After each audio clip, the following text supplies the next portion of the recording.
继续这件是发生伫个国道3号的车祸，有一台修理车驶伫个内线的车道，要超车，想袂到边仔的大货车常常碰链失控，弄着修理车。修理车互弄一个车身猫落，驾驶嘛送病院。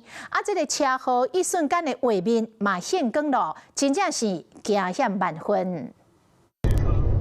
大货车驶入来车道，上内底超车道，这台车加速要超过时，一个驶瓦。大货车倒边砰一声，冒烟散雾链皮就咧喷出来，后壁这个驾驶惊一条。同一个时间，这台货车已经失控，切对来车道弄了这台车，看到这台货车慢慢停落来。 被弄了这台车的驾驶人员继续慢慢驶，就是唔敢离这台货车伤近。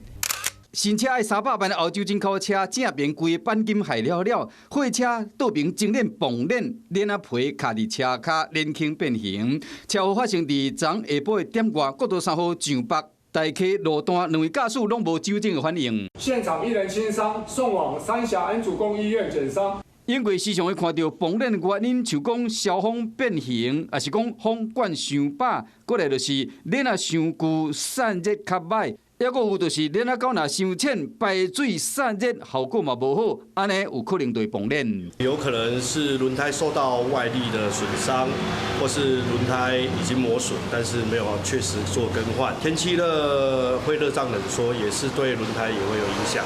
链仔嘛有可能因为长时间走高速、快速的升温地势老化，强度的降低，地势讲链仔皮夹袂调，高温更加较造成摩擦力增加，内压甲温度升悬。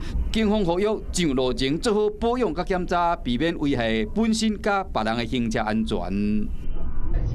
Hello， 我是陈雅玲。想要抢先掌握最及时的新闻资讯吗？赶快订阅、按赞、开启小铃铛，锁定华视新闻 YouTube 频道。